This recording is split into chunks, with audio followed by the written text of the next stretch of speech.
we are going to do something we've never done before. All three of you gave great takes, so we're not going to do any coin flips like we've done in the past. If it's a second or third, we're just going to have the top 3-point getters go at it right now in our final topic. So we're going to go into our final round rules, and this is a winner take all, folks. There is one winner, and I repeat, one winner for this segment. The winner gets 10,000 points. Whoever has the best take in our upcoming segment, the loser gets 0. They come home empty-handed, 0 points for the loser. So our final segment revolves around the Miami Dolphins, who blew a 14-point fourth quarter lead 14-point fourth quarter lead with 3 minutes to go. Struggling to close out the Tennessee Titans, who up until last night had yet to win a single road game. Listen, Will Levis played very well in that game, leading the Titans to a comeback. Tua struggled with the injury to Tyreek Hill, and the Dolphins fall to 9-4 and potentially squandered a chance at getting the number 1 seed in the AFC. A devastating loss for the Dolphins, especially when you consider they got to face the Ravens, they got to face the Cowboys, they got to face the Bills. Their upcoming stretch is no joke. There's no question about that. So I will start with you, Mike Guido. Did last night expose the Miami Dolphins as championship pretenders? No, I don't think so. I think right now this is an offensive football league. Right now, I think you're looking at teams that get rewarded are teams that are innovative on the offensive side of the football. They're creative, they're fast, and I think that's what you're seeing now. That's why I think you're seeing the Cowboys explode. I think that's why you're seeing the 49ers as dominant as they are. I think teams that have innovative offenses, right? Even teams like the Baltimore Ravens, where they're very run-based, but it's a lot of how they schematically run the football. They get creative with Lamar Jackson. They do a lot of that stuff. So I think teams like that get rewarded in this league. However, I do think that there is legitimate concern for their defense. This is really a thing that I think that isn't really new. I think a lot of the stuff that we're talking about now with the Miami Dolphins has been stuff that we've known about them the entire season. They had kind of a Cowboys feel to them early on, where they were beating up on bad teams. They put 70 on the Broncos when the Broncos were reeling, and now their schedule got a little bit tougher. They're losing to teams that they probably shouldn't lose to. And listen, this is a relatively new team. This is a relatively new coaching staff and everything. I think they're adjusting to how they make adjustments. Let's throw that in there. Why not? But I think right now this is an offensive football team that is going to put up, I'm sure, a bunch of points in the playoffs. This is the best offense in the league as far or close to the best offensive football team in the league from a statistical standpoint. I think they'll be fine. But again, if they can't anchor down some sense of a defense, then they will struggle late when it comes to the AFC portion of the bracket. Yeah, and I think a big thing for Miami and one of their better chances to compete for a championship, whether or not they're contenders or pretenders, remains, I guess, obviously we'll see over the next few weeks and month. But getting the 1 seed in the AFC would have been absolutely critical, considering you got some cold weather teams like the Chiefs, like the Ravens, and having to go on the road and face those teams would have been could potentially be a big time deficiency for Miami, whereas hosting the games at home, warm weather team would have definitely helped them, no question, in the long run. But solid take there by Mike Guido. To Adam Bessie now. Did the Dolphins get exposed as championship pretenders in that loss to Tennessee? Not in this loss against Tennessee. I think if we look at the Dolphins all season long, they're like a sports car that you're driving way too fast.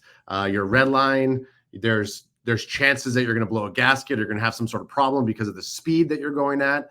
And we saw it. Tyreek Hill was out for most of that first half after that injury, and Tua just couldn't kind of bounce back. They were hobbling along, and they allowed a team like the Titans, who have some dogs on their team, to come back in and win the game. This isn't the game that proves that they're pretenders this year. You know, they're losing against teams that they should be losing against: Eagles, Bills. So I don't think this game proved that they're pretenders.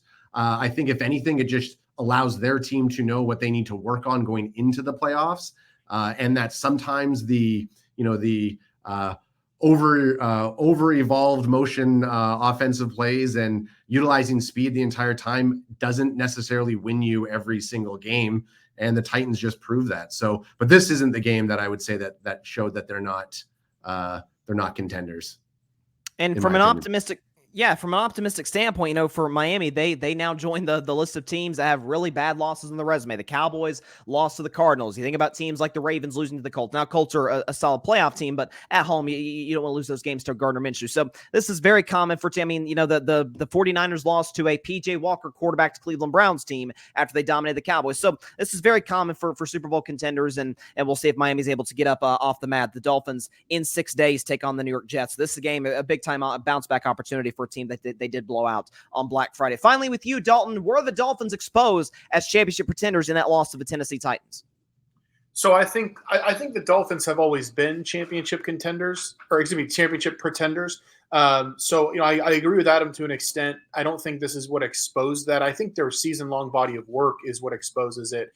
Their best win all season in terms of like strength of opponent is over the Denver Broncos, and the Denver Broncos back then in Week 4 were not nearly what they are now. The reality is this team hasn't proven anything. I mean, every time they've run up against better competition, they haven't won, and they've also been blown out most of the time. 28-point loss to the Bills, 14-point loss to Philly. And look, a 7-point loss on a neutral field to the Chiefs, like I get that the Chiefs are considered one of the game's elite, but that's the Chiefs' only win recently. They've only won two of their last 6, I believe, and that was one of them. So this is not exactly a team that's proven anything this season. They're not going to prove anything to me when they beat the Jets handedly on Sunday either. They do have some chances late in the season. They play the Cowboys at home, they play the Ravens, and then they play the Bills. We'll see. They can show me something then. But the reality is this team's been a pretender all year, and I want to put it in terms that I know all three of you will understand. The Dolphins are what everybody thinks the Cowboys are. Like the Dolphins are that paper tiger.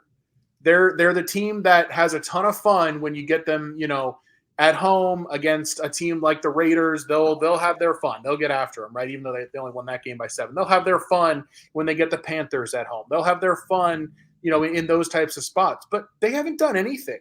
I mean, and this is also a team that went 0-5 in December and January last year and completely blew up their season. So to me, it's nothing new. If anything, they've overperformed who they really are so far. And last night was just another example of that. And it should be alarming if you blow a 2-touchdown lead with less than 3 minutes left. They are who we thought they were. And if they fooled you, that's on you. Yeah, and by the way, the Dolphins' offense, especially with the injury to Tyreek Hill, that of course factored into it, but they didn't really put together a real offensive drive of substance. One of their touchdowns came on a pick 6 by Will Levis to a defensive tackle. A couple other touchdowns were on short field, so like they weren't really able to put together a long drive like you would want a team that we consider a Super Bowl contender to do so. So, listen, great takes by all of you, all three of you. First 8 o'clock spot final with 3 people, but y'all gave great takes. So I'm not going to punish somebody right here. So it comes down to one. Only one person can win, and the winner this week, as we dial out the championship music for the 8 o'clock spot, is Dalton Brown. Congratulations, Dalton, for winning this week's episode of the 8 o'clock spot live here on the Grid Network.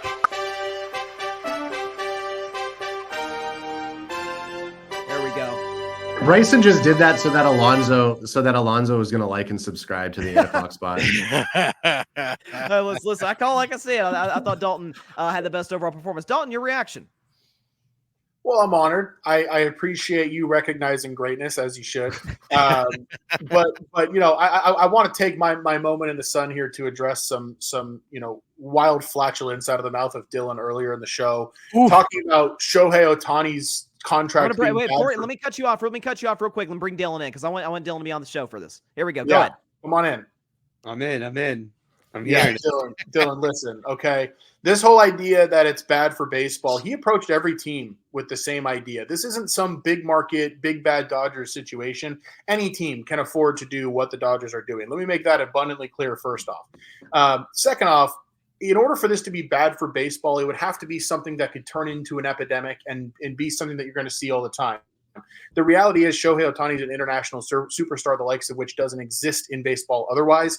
This is very much a one-off situation. Everything that they did is completely within every CBA that's been written since 1995. This is not new either. You mentioned this is the first time this has ever happened. Go look at Max Scherzer's deal with the Nationals back in the day. Go look at deals that tons of teams have signed. Granted, they've never been to this extent, but the idea of deferring money to make the payroll hit less is not new at all. It's also not exclusively a baseball thing either. I think it's just the numbers on his deal are so shocking that it kind of pushes us back a little bit.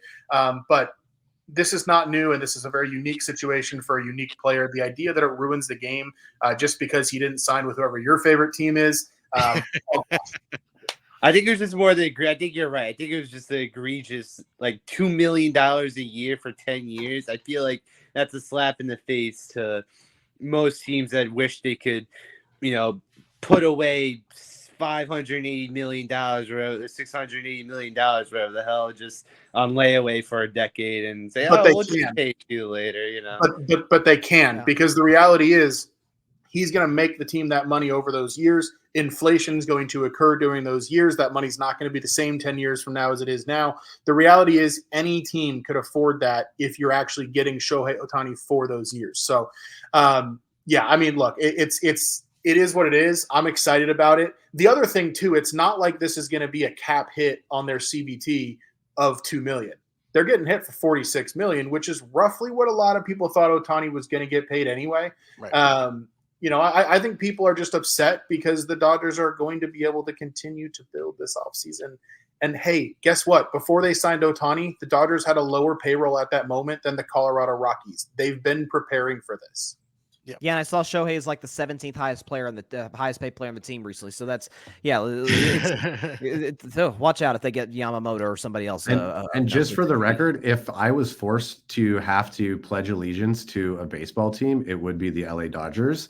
So just so that everyone thinks that Dalton and I are, against each other all the time, I'm a Dodger guy through and through. But outside of Ohtani, I couldn't name another player on the Dodgers. Because it's baseball.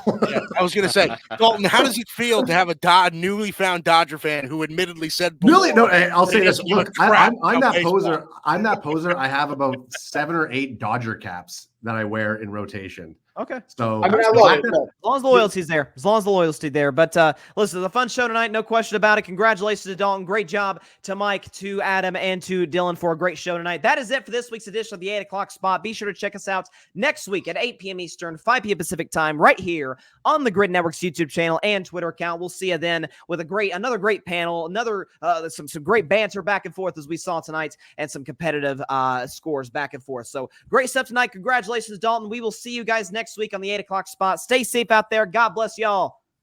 Peace out. 8 o'clock on your clock.